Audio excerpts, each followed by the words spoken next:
My name is Kitty Douglas, and I am delighted to host this evening's discussion with former Congresswoman Liz Cheney and Charlie Sykes. And we're so grateful and happy to hear that Liz Cheney's family is healthy. At BigTent USA, we put democracy above partisanship.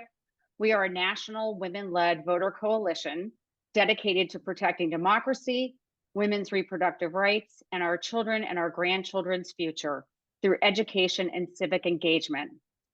I am so thrilled and honored to introduce you to Liz Cheney and Charlie Sykes. She is a woman who needs no introduction, honestly, but Liz Cheney is an American attorney and a politician.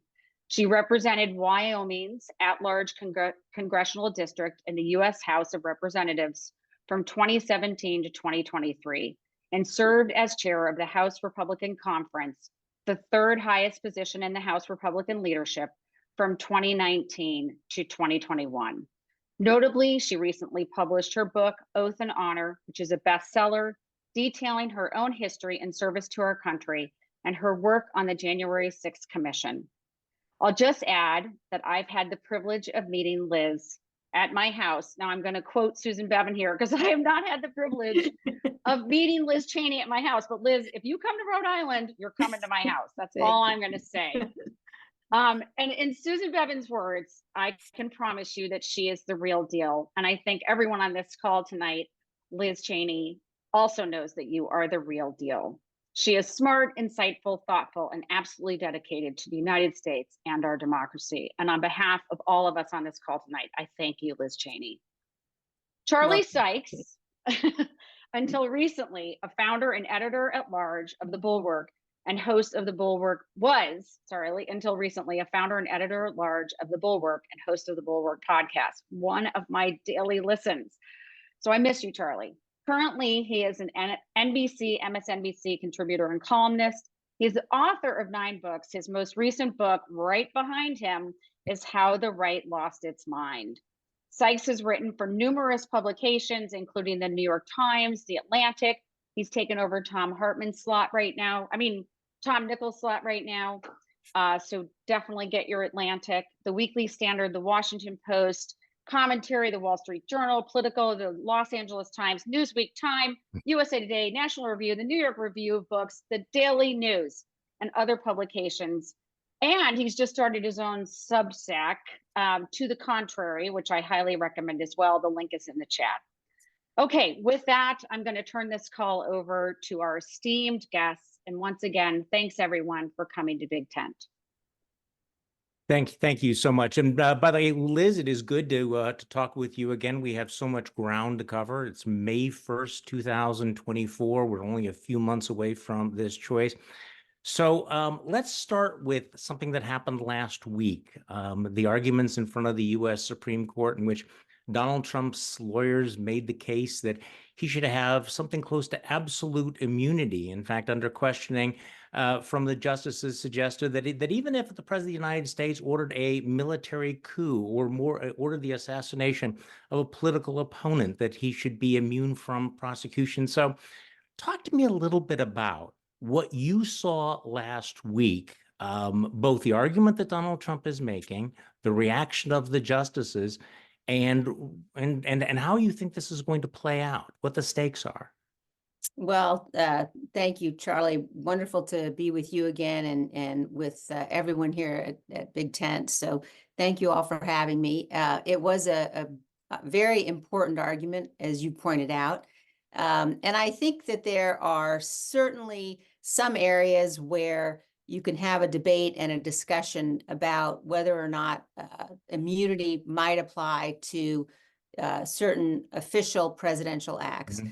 But the reality is none of the acts, with the potential exception possibly of one, which I'll talk about, but none of the acts alleged in the indictment bring that question to play, because they are all acts which Donald Trump undertook in his personal capacity, not his official capacity. And so, even if you look at this, the argument itself, even Donald Trump's own lawyer conceded that there's no immunity for acts that are undertaken by a president in his personal capacity.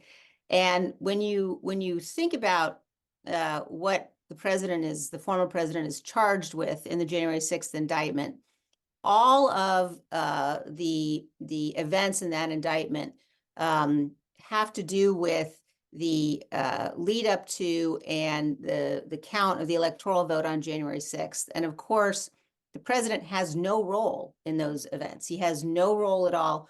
And that's by design. The framers did not want the president to have a role in either the counting of the electoral votes, in the procedures on January 6th.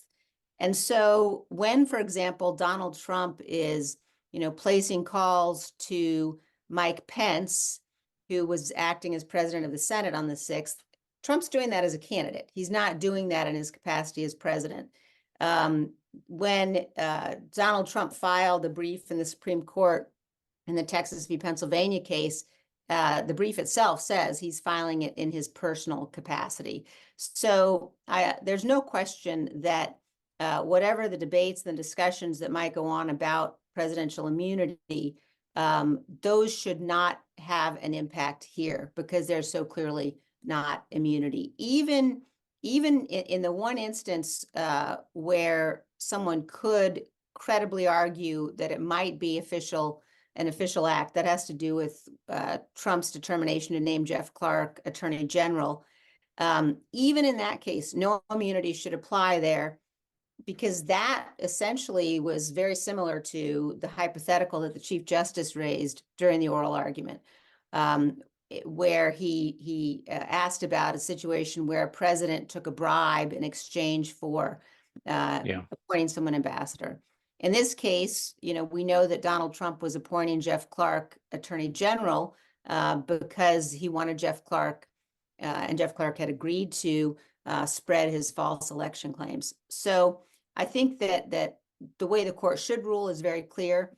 I also think it's really important for the court to recognize that, if they were to go down the path of somehow suggesting that they were not going to hold Donald Trump, that he would be immune, that we couldn't prosecute him for his efforts to overturn the election and seize power, then they would in fact be ensuring that no future president would ever feel as though he were or she were compelled not to engage in similar behavior. And it really would be dismantling a fundamental check in our system of checks and balances. So I think that despite some of the questioning, despite some of what you heard in terms of some of the conservative justices suggesting that perhaps they were more worried about sort of a future hypothetical than the facts at issue here, I think the facts at issue here make very clear what the ruling should be.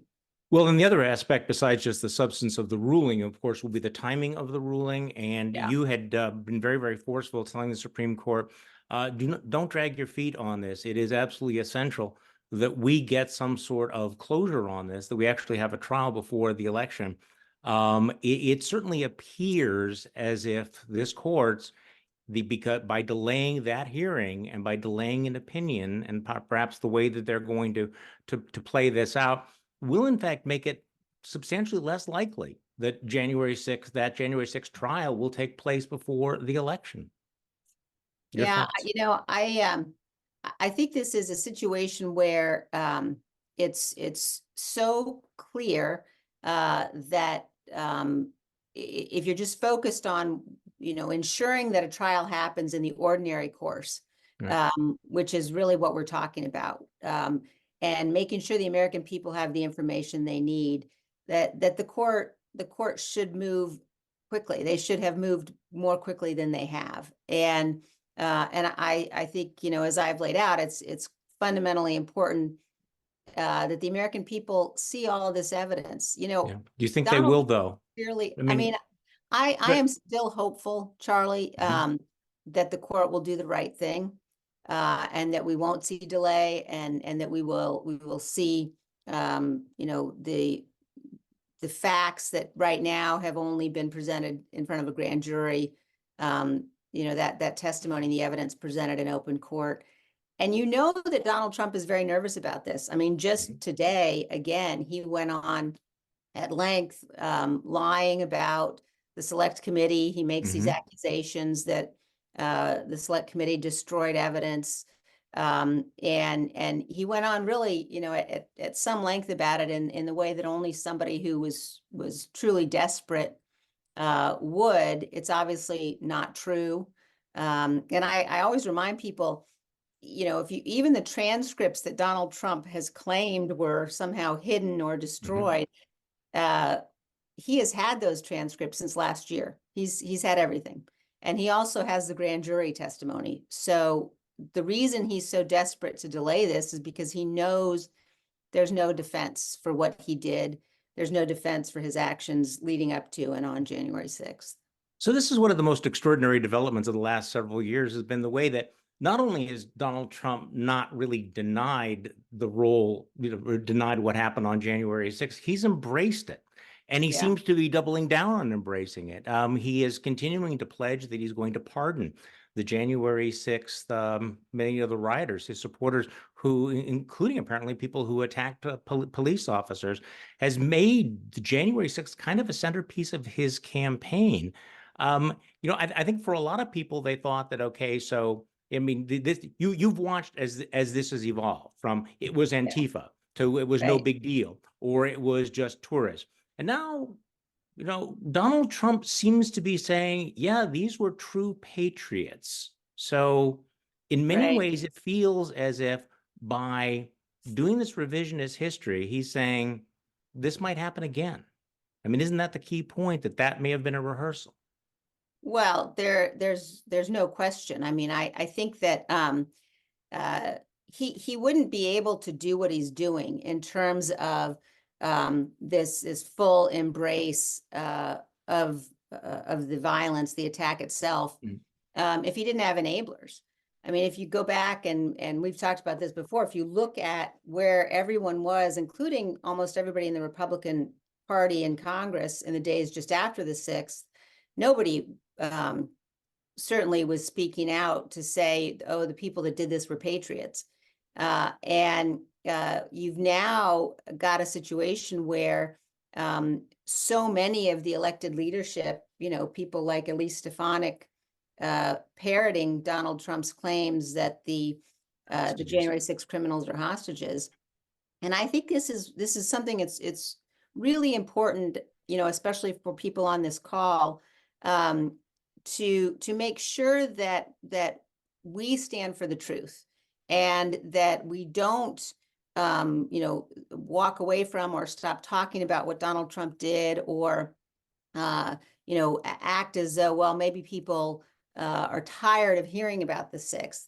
If you're frustrated with what happened and angry with what happened and concerned about what might happen in the future, the best thing to do is make sure Donald Trump's not reelected again. And that means reminding people of the gravity of what he did, and why, frankly, we also have to hold elected officials who enable him accountable to, and work to defeat them as well. Well, and it's not just what he did in the past, what he's saying he's going to do in the future. I know that you've seen, and many of the people who are watching this have seen the new cover story in Time magazine, What Would Trump Do? And it's really an absolute must read. He's making no secret of the fact that Trump 2.0 would be very different than Trump 1.0. He would know where the buttons are. He would surround himself with the people who would say yes, and just sort of run down some of the things that he told the Time magazine correspondents. He plans to, carry out deportation operations designed to remove more than 11 million people from the country, would build migrant detention camps, deploy the U.S. military. He would let red states monitor women's pregnancies and prosecute those who violate the ban. He would be willing to fire any U.S. attorney who would not carry out his orders to prosecute someone breaking with the tradition of independent law enforcement. He's weighing pardons for all of the January 6th attackers. He reiterated that he might not come to the aid of an attacked ally in Europe or Asia if he felt the country had not paid its fair share. He would gut the civil service. He would deploy the National Guard, et cetera, et cetera, et cetera. So let's talk about that Trump 2.0 sounds like it would be a very, very different administration because he has learned the lessons of his first term, and he would not surround himself with many of the people who actually did turn out to be guardrails. So how do you sound the alarm? How do you make the point that this is something different? Yeah, I think it's important to do it in a couple of ways. One is to remind people, you don't have to take my word for it. You don't have to take the word of Trump's, political opponents for this. You just can listen to Trump himself, and you can look at what he already did. And I still today, every once in a while, you will hear people say, well, don't take him literally. It's sort of, I think Jared Kushner was the first person I heard say this during our January 6th interviews, when he said, the press takes Trump literally, but not seriously. And Trump's supporters take him seriously, but not literally. And the truth is, his supporters took him literally. Those who came and attacked the Capitol, many of them said they did it because he told them to. And we all have to take him literally. There's no excuse at this point for saying, well, he's just exaggerating, or, he doesn't really mean it. He knows what he's doing. And one of the chilling parts of that interview, I thought, was when he was asked, well, don't you think that the way that you talk about, wanting to be dictator for a day, for example, or, terminating the Constitution, don't you think that makes people uncomfortable? And his response was, I think a lot of people actually like it. And I'm paraphrasing, but that was, the gist of it. And I think everything that we can do to make sure that independent voters in particular, and moderate Republicans as well, don't get comfortable with the idea that Trump is the least bad option here, because he certainly isn't. Yeah, I want to come back to that. It's not just what he is saying that he's going to do. It's also the infrastructure around him. You have the Project 2025 by the Heritage Foundation. You have a rather elaborate infrastructure now being created to staff a second Trump administration, going through vetting to get just the super loyalists, having only lawyers who would greenlight his many plans. And there is that legal theory that Bill Barr had embraced, the unitary executive, that basically says that let's abolish a lot of these independent agencies. Let's concentrate power in the person of the president. I mean, the fact is that he's telling us what he's going to do, and may have an ability. Well, let me ask you, how much of an ability will he have to do this? And will the courts let him do this? Yeah, I think that is the real danger of a second Trump term. If you look at the kinds of things that stopped him from doing even worse the first time around, it included things like the leadership of the Department of Justice and his White House counsel's office threatening mass resignations. And he won't care in a second term. He in fact will want to be rid of the people who oppose him. He'll use the pardon power liberally in terms of promising people that they will be pardoned if they raise any concern about what he's proposing or asking them to do. And he will ignore the rulings of the courts. And I think it's important for people to recognize what that means. On some level, it may be that many of the people that we need to reach, don't recognize fully how grave a situation that is. But our courts, we're only a nation of laws because our chief executive enforces the court's rulings, and the courts can't enforce their own rulings. So if a president, were to say, well, I'm only going to abide by what the courts say, when I decide to, then you very quickly are not a nation of laws. I think the other thing that's important, and you mentioned it, they're going through this process of vetting people, which basically will ensure that we end up with people like Mike Flynn in positions of authority. Donald Trump has said that already. Mike Flynn, the retired general who Terrifying. said, basically advised Trump to deploy the military to seize voting machines and rerun elections. Those are the kinds of people that you will have in a second Trump term. So it is an existential threat to the functioning of our democracy, and why I think this election is not about policy as much as it is about whether or not you want to live in a constitutional republic. You want to live in a democracy. Well, that's exactly the point. I wanted to talk to you about your fellow Republicans who will argue that, in fact, it is about policy. And they'll say, okay, so yes, Donald Trump may be totally unfit for office, but I disagree with Joe Biden about this. Why is it so hard for people like Bill Barr or Chris Sununu, who know who Donald Trump is? These are not dumb men. And yet they cannot break that tribal loyalty. Just talk to me about this dynamic, why it is so hard for people to make the kind of decision that you have made, that Adam Kinzinger has made, that even amazingly Mike Pence has made, that I'm just not voting for this guy again. It's in the case of the people that you've mentioned, it's really cowardice and putting party ahead of country. And if you listen closely to what they're saying, that's what they're saying. Yeah. Literally. There's no way that you can go from the kind of recognition that Bill Barr has that Donald Trump is unfit for office. Just look at the multitude of public statements that Bill Barr has made about Donald Trump's efforts to overturn the election, the lies that he told, the danger that he poses. To go from that to saying that you'll support him, I think it's flat wrong. I suppose the diplomatic way to say it is that it's, supremely bad judgment. But look, I wish that the nation weren't in this situation. I wish, as somebody who has been a Republican for as long as I've been able to vote, I wish that we had a principled conservative candidate. I wish that we were having a debate about substance and issues, but we're not. And if we want to have future elections, and I don't say that lightly, then we have to make sure that we don't, this time around, elect the person who has told us that he believes you can terminate the Constitution. So if Nikki Haley were to call you tonight, what would you say to her? What kind of advice would you give to her? Because she has not yet said whether she's going to endorse Donald Trump.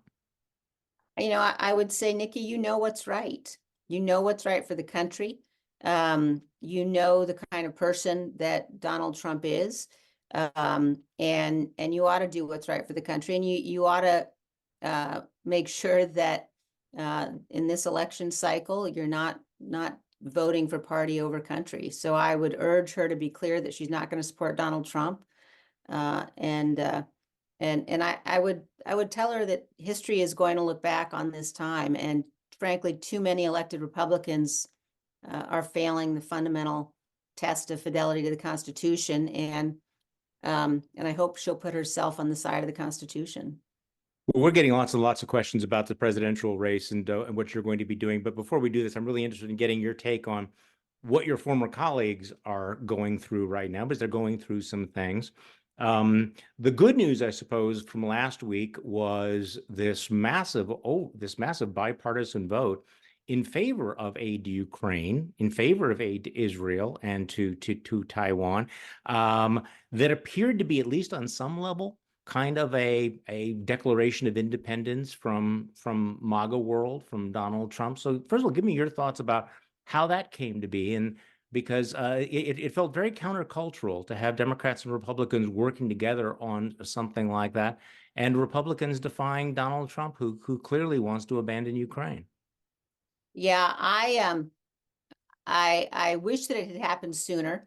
I think that when we were sort of watching on a daily basis reports from Ukraine that the tide of that war could be turning if the United States didn't provide the kind of additional support that was needed, it shouldn't have taken as long as it did.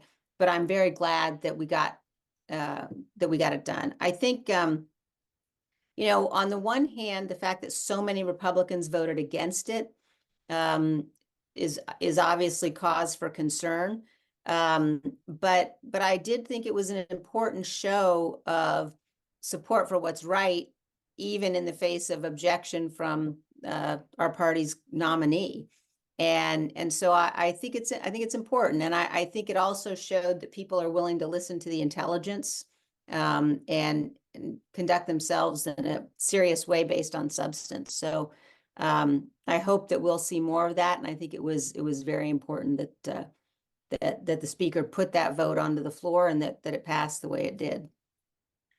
Well, what do you make of what's happening right now, where Marjorie Taylor Greene and a very small handful of Republicans are pushing ahead with the motion to vacate the chair to kick Mike Johnson out, and we're about to see something that I don't think we've ever seen before. You probably know this better than I do, but I don't know that we've ever seen Democrats just say that, hey, we're going to come to the rescue of a Republican speaker. So what's going on right here? Marjorie Taylor Greene moving ahead despite the fact that Donald Trump has not broken with Mike Johnson. The Democrats are embracing him. How is this going to play out? Is this a moment where normal Republicans are actually showing some backbone, or is this just a dead cat bounce? What do you think? I mean, when Mike Johnson is the sane adult in the room, you've got a problem. Look, I think that what we're seeing is the result of the empowerment of Marjorie Taylor Greene by Kevin McCarthy, and the extent to which the Republicans in the House have not been able to get done the kinds of things that we should have been able to get done. Obviously the aid package that passed was an exception and was a good exception to that. But, I think that the extreme voices in the Republican Party, in some ways, they are pro-Putin. Those voices have had too much authority and have been able to grind things to a halt in too many cases in the House. And so, I think ultimately, whether or not, we have additional motions to vacate, whether or not you have sort of these internal battles that are going on over the next several months, in my view, the really important thing we should all be looking towards is November, and making sure that we don't have a situation where the Republicans are in control in the House and the Senate in January of 2025. Because we'll come to another January 6th where electoral votes will be counted, and you have a majority in the House and Senate willing to sustain objections to electoral votes. We could be again in a situation that we've never been in before, and one in which the will of the people isn't honored, one that looks to repeat what we saw on the 6th. And so I think what's very important is looking towards November with respect to the majorities in both the House and the Senate. Well, let's look toward November. I don't know whether you saw it. I wrote a piece for The Atlantic that referenced you last week, where I reminded people that there was a time when people actually did cross over party lines and voted for people they disagreed with fundamentally. And the example I used was Alexander Hamilton, who absolutely detested Thomas Jefferson. He loathed him. They disagreed about everything. Their differences were personal, they were political, they were ideological. And yet, when it came right down to it, there was a red line. And in the election of 1800, rather than allow an unprincipled demagogue like Aaron Burr to slip into the White House, Alexander Hamilton put aside all of his ideological differences and actually supported Thomas Jefferson. And I'm guessing that the differences between Alexander Hamilton and Jefferson may actually be less than the differences between Liz Cheney and Joe Biden. So a lot of people want to know, we know where you stand on Donald Trump, but are you going to support Joe Biden between now and November? Well, I I'm not going to make any announcement tonight. Sorry, Charlie Okay. and BigTent. And we'll see. I mean, I think it's important for people to know, to understand everything that you've just said. This is not an election about policy and about substance. You know, my main focus is making sure we defeat Donald Trump, and I'll make decisions about an endorsement down Okay. the road here. All right, well, let's go to some of the questions because some of these are really excellent, including something that I've been thinking about a lot, which is what happens after the election? Because no one who knows Donald Trump thinks that he will graciously concede no matter what the outcome of the election is. What do you anticipate? What should we be prepared for between Election Day and the inauguration? Because I think a lot of people were taken by surprise by the aftermath of 2020 election. What is the aftermath of the 2024 election going to look like? Well, I think this is where, assuming that Donald Trump loses, assuming that Joe Biden is reelected, it's going to be incumbent upon everyone to recognize that all of us as citizens, we can't just sort of sit back and say, well, you know what, the institutions are going to take care of this. And I think it goes to the point that I made a few moments ago about what the next January 6th is going to look like.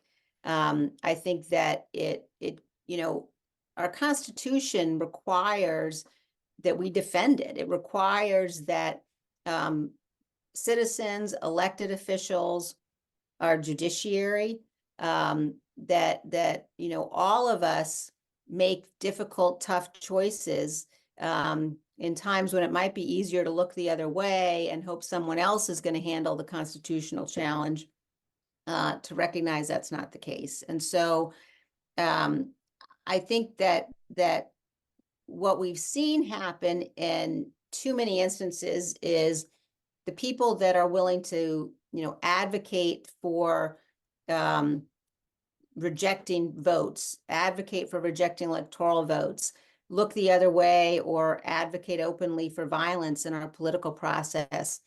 I think those people have surprised us, and I think the vehemence with which they're willing to go down the anti-constitutional path has surprised millions of good, hardworking, honorable Americans. And I think it's very important for all of us to recognize that if we don't stand up against that, and that means speak out, that means get engaged in campaigns, that means writing letters to the editor and to your elected representatives, telling your elected officials that you support them when they're being responsible, and making clear that there is a groundswell of a movement out there in defense of the Constitution.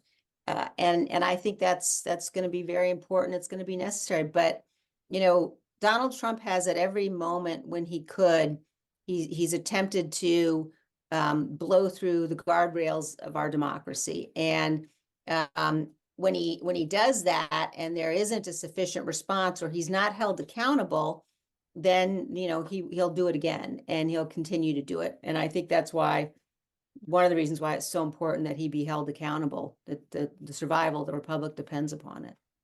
Well, and I think one of the things that is, you know, is difficult for those of us trying to figure out, so what do we do this year? You know, how do we make a difference? Is this disorientation of, you know, Liz, what is happening right now? We have all of the facts about what he did on January 6th. On January 7th, as you know, the entire Republican Party seemed like it was ready to wash their hands of him. There are no secrets about who he is. He is facing felony trials right now. He has more than 88, I think it's 88 at the last count, felony indictments. He goes out on a regular basis and says things that would be disqualifying in any other election, and yet this is a close race. He's been leading in some polls, or he's tied in some polls. What's going on? And I think this is the Earth 2.0 question. What is your take? How can Donald Trump, with everything we know about him, How can this be a close race? What do you think? Well, let me answer that in two ways. I think the first thing I would say is Donald Trump needs us to be disoriented. He needs us to be sort of saying, how can this all be happening? And he needs good people to say, my gosh, I'm not going to get engaged. And believe me, I mean, there's nobody that you'll find who sort of agrees more with the notion that this is it would be really nice not to have to be involved and engaged in a He wants politics. us to be exhausted, though. Yeah, He wants he us wants to us, be. and he wants the good people, either be spending our time, wondering, oh my God, how is it possible that someone as craven and amoral and criminal as Donald Trump could be the leading, could be the nominee of the Republican Party.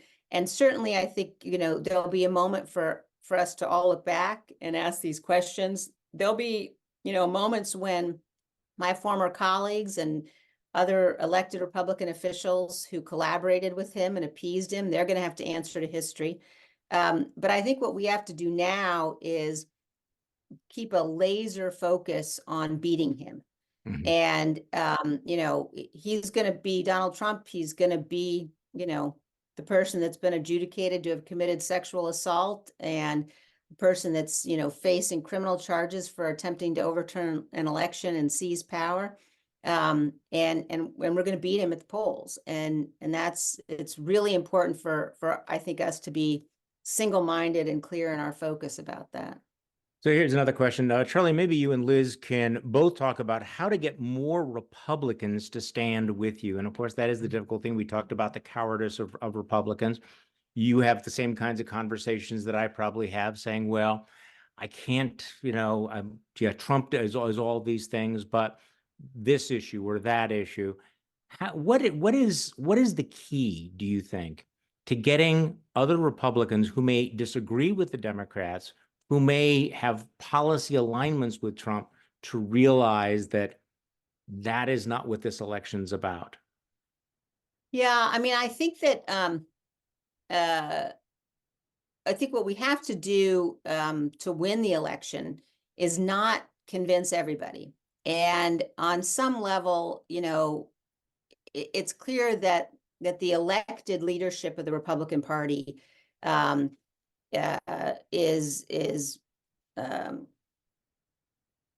sick politically. I mean, it's not a healthy party, and the leaders are contributing to, it's become an anti-Constitution party. So I think, again, in terms of victory in November, we have to convince, a relatively small number of voters in swing states, primarily independent voters in swing states, not to get comfortable with Donald Trump. Now, that, certainly having more elected Republicans speak out is going to be helpful. And I would anticipate that as we get closer to November, you'll see more officials, both who served in a Trump administration and other elected Republicans doing that. But I also would say, if you're looking to today's elected Republican leadership to show courage or honor, fidelity to the Constitution, you're going to spend a lot of time looking and probably aren't going to be too satisfied. And so I think that, again, focusing on the fact that keeping Donald Trump from having the awesome power of the presidency ever again is going to come down to, 7 or 8 swing states and what the independent voters do in those swing states. Well, and I also think we need to, find that common ground. I think your formulation where you said, I can disagree on policy, but we ought to agree on not allowing the Constitution to be shredded here. I guess I would also suggest that our Democratic friends, our more progressive friends, also need to understand that there are principled conservatives who are appalled by Donald Trump, and that Donald Trump is not proof that all Republicans and all conservatives have always been this way, and that it was always headed in this particular direction. If you want to have a conversation, I think that would be a concession. Okay, so another question here. Are you worried about what's going on at college campuses and how that might affect the 2024 election? I'm very worried about it because of what it says about so many things. I'm very worried about it because you know, the rise in anti-Semitism, and you know, if you look at some of the things that we've seen happening even before the takeover of the Hamilton Hall at Columbia, when you have students, Jewish students being barred entrance to any place because they're Jewish, that is so nauseating and such a direct parallel to what we saw happening in Germany in the 1930s. You know, where it began. I happened to be today reading some Time magazine articles from 1938 describing what was happening in Germany. And, you know, it described, you know, Jewish students being made to sit on, you know, this is obviously before the massive the extermination plans were put in place, before you saw the worst. And it began with you know, some of the same kinds of things that we have seen people doing on college campuses today. And I think every single American should be very clear in saying this isn't about policy. Anti-Semitism at all times in all places has to be rejected. So I think that's something that we ought to be able to agree on across party lines.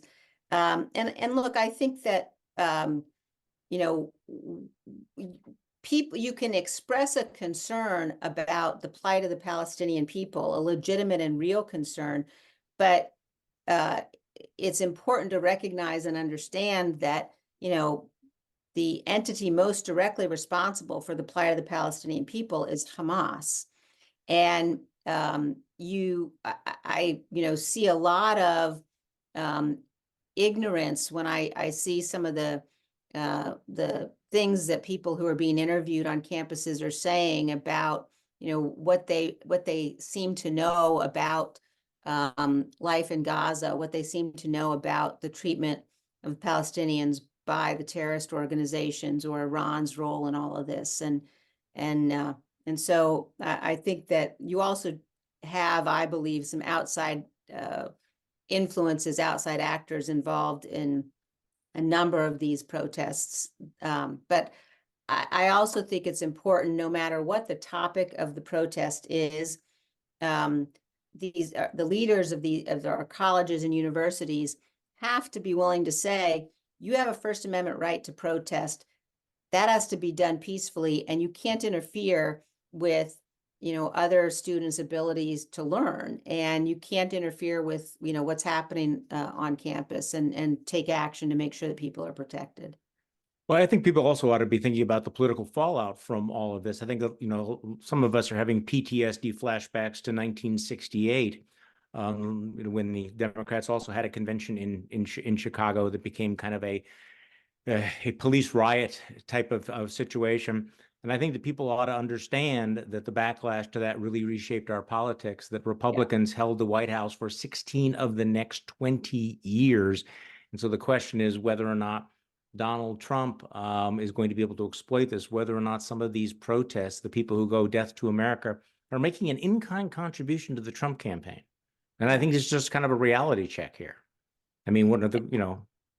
No, I think it's a real concern, and I think that again, you know, people ought to recognize that there are policy differences. We can debate policy differences, but at the end of the day, enabling the reelection of Donald Trump is going to create a more significant and serious threat than any we've faced certainly since the Civil War. So how do we, here's another question from the listeners here. How do we address the RFK Jr. candidacy? Because he is pulling significant numbers. How do you think that plays? There's a school of thought that says that he's actually hurting Donald Trump more than he's hurting Joe Biden. What do you think? Yeah. Well, I think anybody who is anti-vax ought to vote for RFK Jr. I think that is a formulation people ought to take to heart. I think that there's no chance that he's going to be president. I think he could be a spoiler.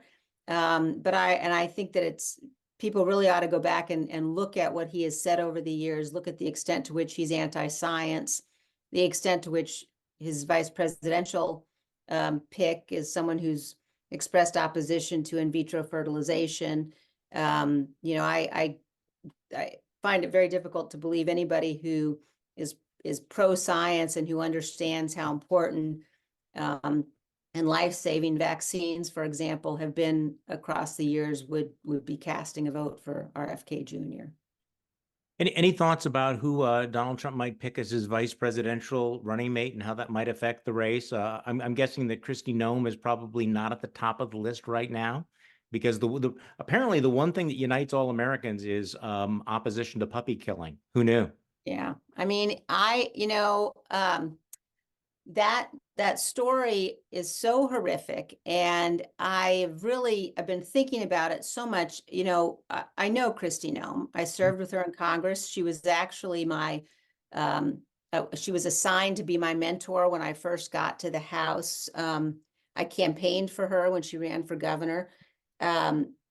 She is politically astute, and she is not stupid. And so I find it very hard to believe that that she would have let that story stay in her book, that she would have written that story in her book if she didn't think that it was going to help her. And it's such a horrific story, but I wonder if maybe the cruelty of the story wasn't the point, that, she was really trying to show, I'll do anything. Right. And she clearly miscalculated, as you said. I mean, there's nothing that unites people across party lines more than our love for our dogs, for all of our pets.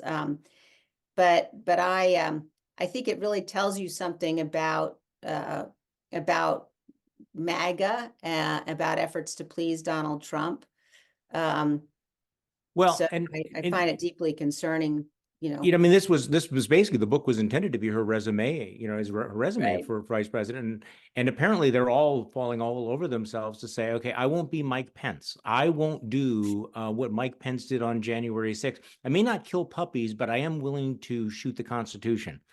So you have Elise Stefanik, you have J.D. Vance, you have others saying that, no, that they would not have certified the electoral vote. So this is clearly now a litmus test, that ability to do the tough, courageous, dirty things for Donald Trump, which does tell you a little bit, again, what he's looking for and what he's going to get in the nominee. Somebody who will say that, people who attack cops with tasers are hostages.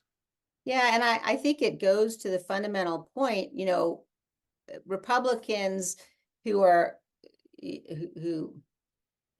it's uncomfortable for Republicans to be confronted with this reality that you have to choose between Trump and the Constitution. You can't support Donald Trump and the Constitution. Right. And when people say that's an exaggeration, or that's not true, or it's a simplification, I think you just have to point to what you just said, Charlie, which is everybody who wants to be on the ticket with him is rushing to say, well, don't worry, I'm not going to choose the Constitution, as Mike Pence did. He chose the Constitution over Trump. Yeah. All these prospective running mates are rushing to say, no, we'll choose Trump, not the Constitution. And I think that's, fundamentally important for people to understand, and not let people kind of walk away from this.